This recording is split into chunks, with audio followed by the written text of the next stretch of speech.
Cześć wszystkim! Jeśli dziwicie się, o co chodzi z tym, że w maju wszyscy rysują syreny, to już spieszę z wytłumaczeniem. Czy słyszeliście może o czymś takim jak Merry Maj? To taki hashtag, który zapoczątkował trend rysowniczy.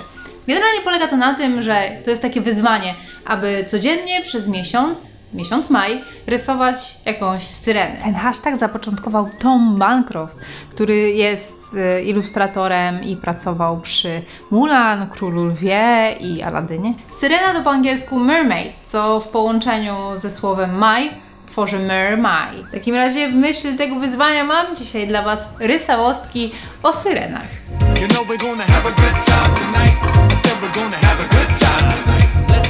Nie uwierzycie, co mnie wyskoczyło, kiedy wpisałam najpopularniejsze syreny w internet. Ja byłam przekonana, że mi wyskoczą jakieś syreny z filmów, jakichś słynnych historii.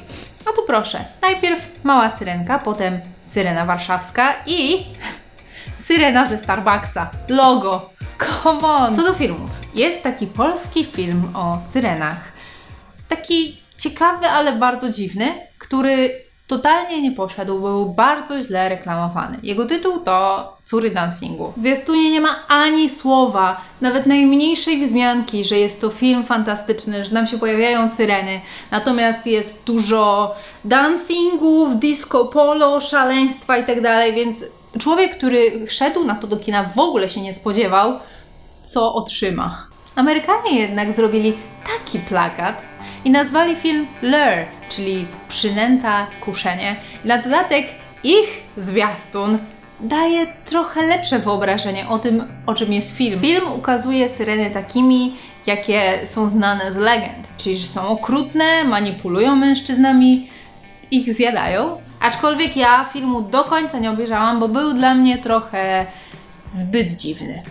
Jeśli zaś chodzi o warszawską syrenę, to nie wiem, czy wiecie, ale ona nie zawsze była taka piękna i w XV i XVI wieku miała rozwinięte skrzydła, ogon i dwie łapy i jeszcze zapomniałabym wspomnieć, że była mężczyzną. Herb wyglądał tak i piękne to nie jest.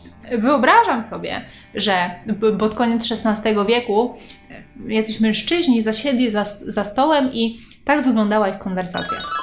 Ty, Zygmunt, ja nie wiem, czy ja chcę patrzeć na takiego spasionego dorsza, czy to kaczka jest, nie wiem, szpetny, to jak moja żona, będą dodaj jakie cycki. I może mniej tych skrzydełek i nóżek, bo to obiad mój przypomina wczorajszy, a do najsmaczniejszych to on nie należył.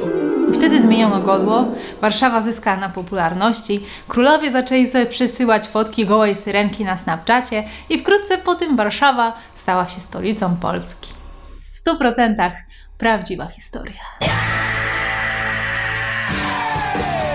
A najbardziej znaną syreną jest oczywiście disneyowska Mała Syrenka i historia ta jest przeróbką baśni Hansa Christiana Andersena. W oryginale Syrenka dowiaduje się, że ludzie żyją o wiele krócej od syren, tylko że po śmierci ich dusza, nieśmiertelna dusza dalej istnieje, natomiast syreny po śmierci po prostu zamieniają się w morską pianę i żaden ślad po nich nie zostaje.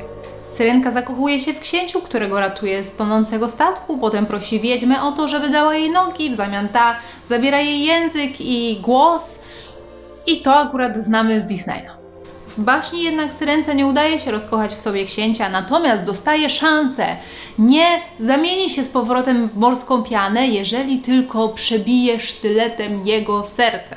Ona natomiast nie może się przemóc, żeby to zrobić, ratuje mu życie i postanawia wskoczyć do tej piany i zniknąć, tylko że wtedy nagle nie wiadomo czemu staje się córą powietrza, taką niewidzialną istotą. Okazuje się, że dzięki temu, że postąpiła tak dobrze, to ma szansę uzyskać duszę, ponieważ córy powietrza mogą wykonywać takie drobne, dobre uczynki dla ludzkości i jeżeli będą to robiły przez 300 lat, to wtedy otrzymają duszę.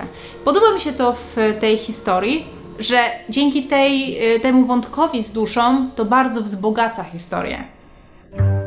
Znalazłam informację, że początkowo według mitologii greckiej za syrenę uważało się pół człowieka i pół ptaka. I pewnie, żeby nie dawać ludziom powodów do wszczynania pijackich bujek w barach, o to, czy W końcu syrena ma rybi ogon, czy ona ma skrzydła? Wyjaśniono im, że syreny przegrały w śpiewaczym pojedynku z muzami, więc muzy zebrały im pióra i uczyniły sobie z nich korony, a syreny ze wstydu uciekły do morza i urosły im nagle płetwy, ogony. Inne podania mówią, że syrena zawsze była rybią hybrydą, a pierwsze legendy na jej temat pochodzą z Asyrii około 1000 lat przed naszą erą. I wszystko zaczęło się od bogini Atargatis, która przez przypadek zabiła swojego ludzkiego kochanka i ze wstydu uciekła do jeziora. Chciała się tam schować, więc zmieniła się w rybę. Ale wody nie mogły skryć jej piękna, dlatego od pasa w górę została człowiekiem. Od pasa w górę. Słowo mermaid wzięło się ze staroangielskiego słowa mer, czyli morze, i maid, dziewica, panna. Natomiast pochodzenia polskiego słowa syrena nie udało mi się odnaleźć.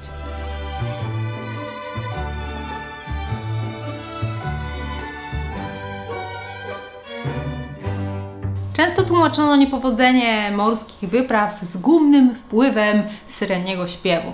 Syreny wabiły żeglarzy i statki rozbijały się o skały, więc one wtedy kradły ich skarby i pożerały żeglarzy. Syreny najczęściej były wyobrażane jako takie piękne kobiety z długimi, falującymi włosami i ostrymi zębami. Ich serca były zimne jak morska toń, dlatego nie były w stanie żywić żadnych uczuć.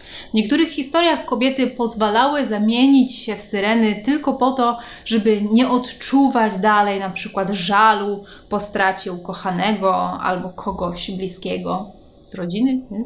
Wiecie, nic nie czują, jedzą ludzi, to trochę jak taka morska wersja zombie. W Odysei, czyli eposie greckim Homera, Odyseusz chciał usłyszeć śpiew syren i przeżyć, bo jeszcze wcześniej nikomu się to nie udało. Dlatego kazał przywiązać się do masztu i zabronił odwiązywania go, nieważne jak bardzo by błagał. Jego załoga miała uszy zalepione woskiem pszczelim. I tak statek ruszył w miejsce, gdzie rzekomo znajdowały się syreny. Okazało się, że ich śpiew był naprawdę piękny, tak piękny, że chciało się go słuchać bez końca. Ale to właśnie słowa miały najbardziej hipnotyzującą moc, ponieważ syreny mówiły bardzo piękne pochlebstwa, a oprócz tego obiecywały ogromną mądrość i mówiły, że chętnie podzielą się ich wiedzą na temat przyszłości i wszystkiego, co się wydarzy na tym świecie. Odyseusz uległ temu i bardzo próbował się wyswobodzić, tylko że załoga, wiadomo, z zaklejonymi uszami związała go jeszcze mocniej i statek popłynął dalej.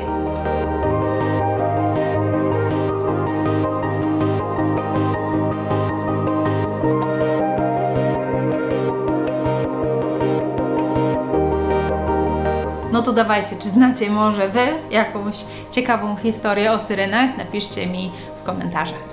Do następnego odcinka proszę Was o narysowanie syreny. I rysunki te wysyłajcie na olsikowa@gmail.com.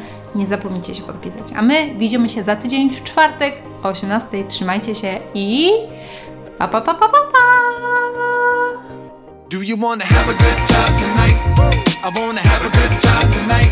You know we're gonna have a good time tonight. I said we're gonna have a good time tonight. Let's go!